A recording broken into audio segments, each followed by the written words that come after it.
business plan. Business plan, pretty simply, is a roadmap of where you want to go and how you plan to get there. Okay, that's all it is. It's very simple to do, but it's something that is extremely important for you to do. There is help at the SBA site that talks about a business plan, writing a business plan, some sample business plans. So that is on your sheet there. One thing a business plan does, it forces you to set goals. A lot of us just operate by the seat of our pants, don't necessarily set goals, but this will force you to set goals. You should write a 5-year business plan, 10-year business plan. Where do you want to be 5 years from now? Where do you want to be 10 years from now? One of the things that it does is it keeps you focused and helps you say no.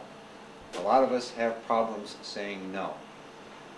There's an apple grower in southwest Michigan that what he would do for his apples is that he would wait until the nursery, there's a large nursery in our area, he'd wait until everybody else was done buying their orders. And what he would do is he would get the cheap apples at the end of the season. He'd get all the cheap trees, is what he'd get.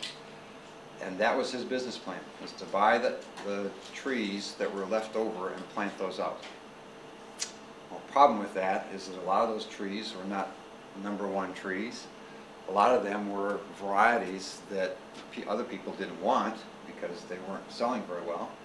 And the other thing is that you'd have 1 row of this, and 1 row of that, and 2 rows of this, and then 3 rows of this, and another row of this. And so his orchards were just a mix of all kinds of different things. Very hard to cultivate and spray and all that because there's a multiple ripening times, multiple blooming times. So if that person would have had a good business plan, they would have said no. Okay, so this helps you to say no, to keep you focused on where you really want to go. Because, face it, you've all had problems with not saying no when you should have. Right now, probably not a person in this room that should have said no when they didn't. Okay, and the other thing is if you're ever going to get some money, it's going to be required by your banker. You say, okay, tell me where you've been, show me your books, and tell me where you want to go. Because face it, with the problems that are out there now, bankers have been burned enough that they're not going to take very big risks anymore. The other thing, I put this in here because we're funny people. Because all of us probably have a plan B if plan A fails. All right?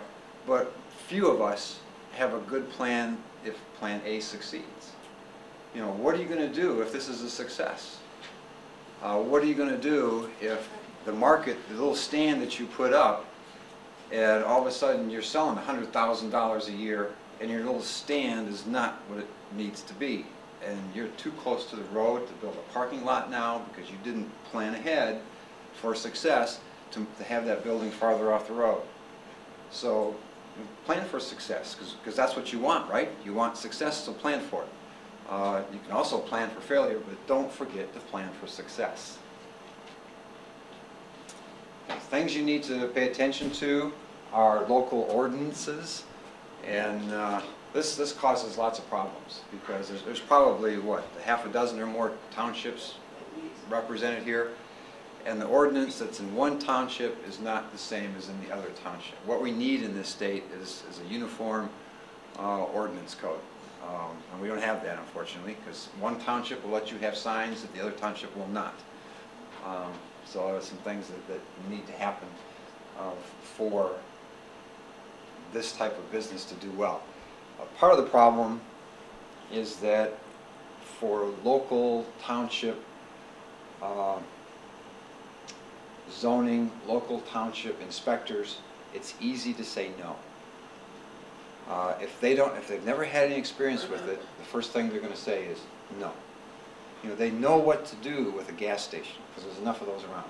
They know what to do with a supermarket. There's enough of those around. They know what to do with all these other things because they've had experience with it before. But a farm market is a fairly unique operation. There's not too many of you out there. Yeah. I just wanted to say I've been looking into a project, a farm market at my home for about 2 years now. Finally went through the process in my county, and after 6 months of really pure hell, for a simple special use permit on a farm, there's no way I can do it. As a small business and a farmer, for what that county wants, for a special use permit, to have a farmer, there's no way I can afford to do it. And I wasn't prepared for that. I had my business plan done. It was gonna work until I got to the process of going through the township, the county, the board of commissioners, and everything that that particular county wants for a special use permit on a farm makes it not feasible, and you can't do it. What are they wanting that makes it difficult? Chloriding the local roads, 8-inch gravel driveway and parking lot. A lot of little things that they're making a farmer be accountable for.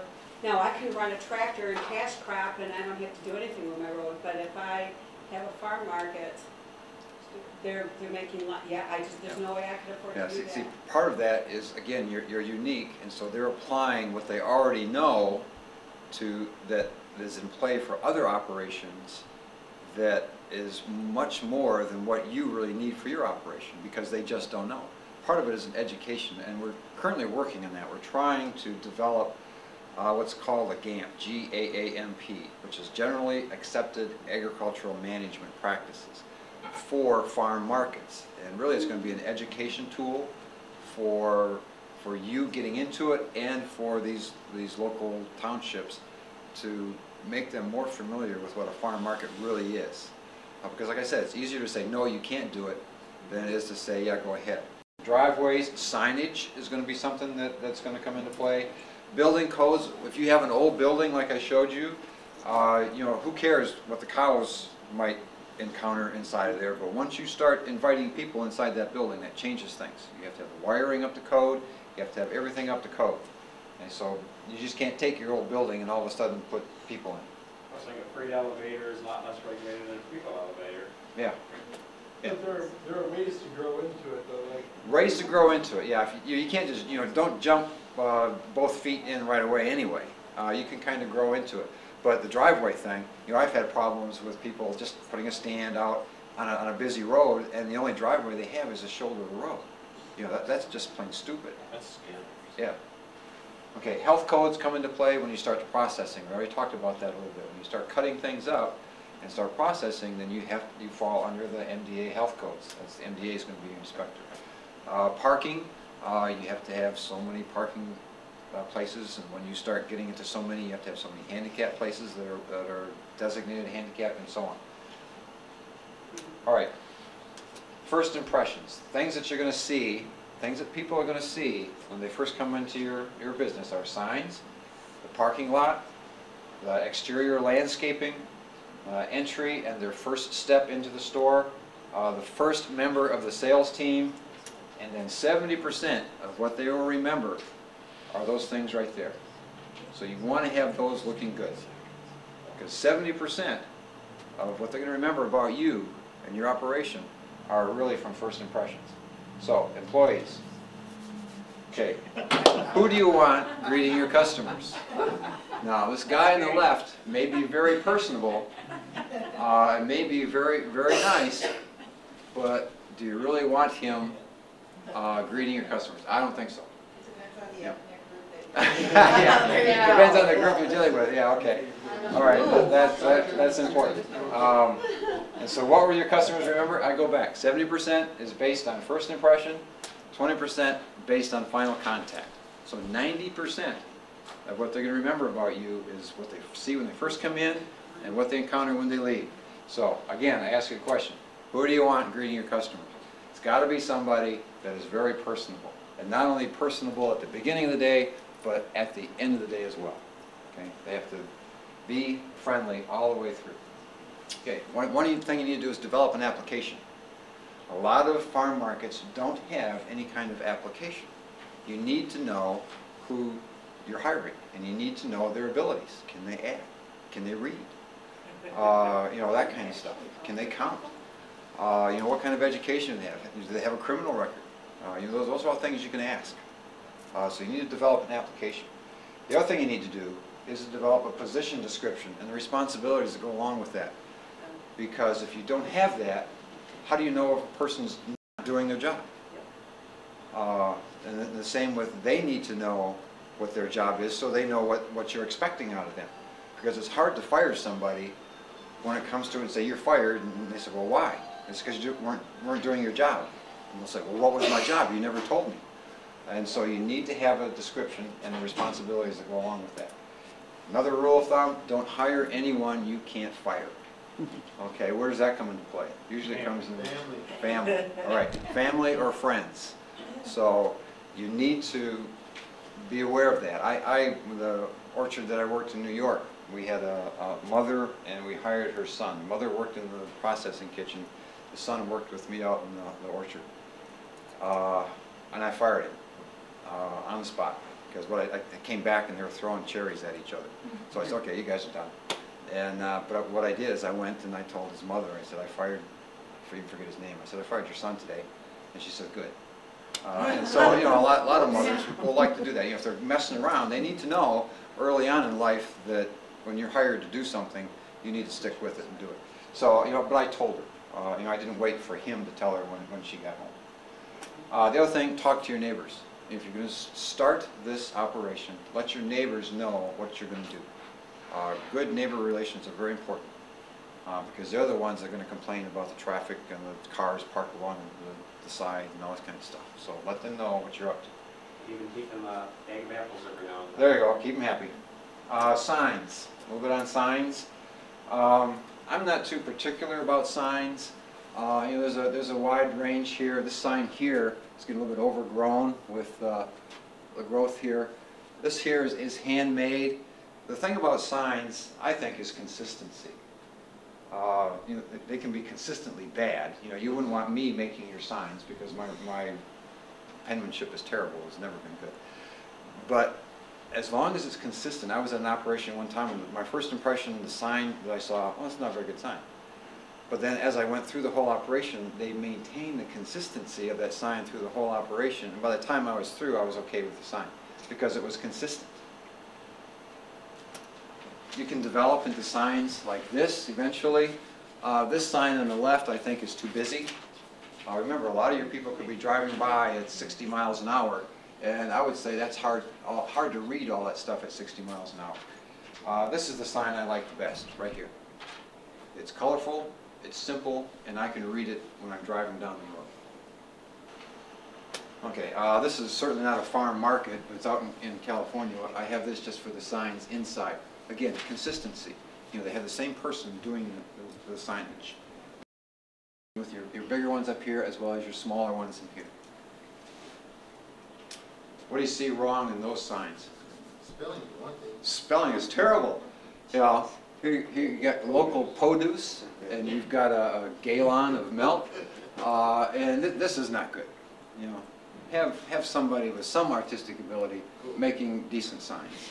All right, so because a sign, like I said, like I showed you, 90% of what the customer remembers is beginning and end. So that's what they're going to see. Okay, a little bit about displays here quickly. You have the chin to waist, the display above the chin, below the waist, and the floor. There's a whole science of marketing, the psychology of marketing out there. Okay, yeah. Okay, yeah, this area right here, this chin to waist, or W-A-I-S-T, excuse me, 100% of you are going to see that. Okay, that's that area of the display case is pretty important. Okay, if you go down to above the chin, only 70% of you are going to look there, 55% below the waist, and then 20% on the floor. So that area from here to here is a pretty important area. So that's where a lot of your displays need to be. Okay, color sells. Susan talked about that a little bit. I talked a little bit about the psychology of marketing. You ought to read a book on the psychology of marketing because there's a lot that we just unconsciously do. You know, if you go into a store, most of us will automatically go right. It's just the way we are. You know, very few of us will go left. And if there's a dead end at some place, we won't go there. So don't create any dead ends. But use color. The thing that you need to do about color is don't have a long shelf of green and then another long shelf of red, have green, red, yellow, green, red, break it all up, because what they'll find is that if you break it up, people are more attracted to it. The other thing that people are attracted to are circles. They like circles more than squares, which is kind of interesting. Okay, and here's some more, I said, color cells. You know, break it up, make it interesting. Susan talked about this a little bit, quantity. People don't want to buy the last one. Why is that? There must be something wrong with it. It's the last one, something wrong with that. Nobody else Yeah, wanted it. so there's something wrong with it, I'm not going to buy it. So you need to make sure that you've got quantity out there.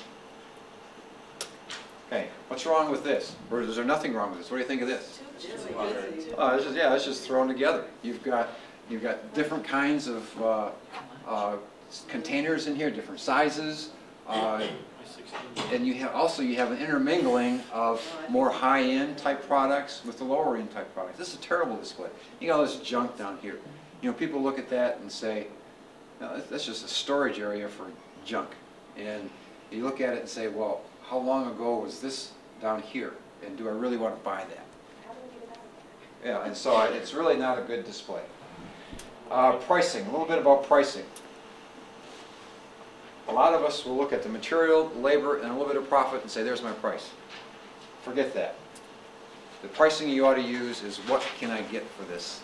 As long as I'm not losing money, I'm going to charge as much as I can get. I had a raspberry grower one time ask me if his price for raspberries was too high. And I said, do you have any left over at the end of the day? He says, no. I said, that tells you something. I said, you're probably too low if you don't have anything left over at the end of the day. Okay, a couple things. This is not on your sheet. I just added these this morning. There's a couple organizations that you might want to look into. One is local here, and that's the Great Lakes Expo up in Grand Rapids. It's always the first full week of December, and there is a direct market track for that. There's also a farmer's market track for that Susan puts together. Bob Tritton and I put together and the other one is the North American Farmers Direct Marketing Association, where you can go and get a lot of good ideas. They have a 3-day tour ahead of the actual meeting, and the tour involves going to different direct marketing operations. This next year is going to be in Georgia. I am not sure of the dates because I don't think they even have them published yet. Last year it was in Wisconsin, which was a fairly close one to go to.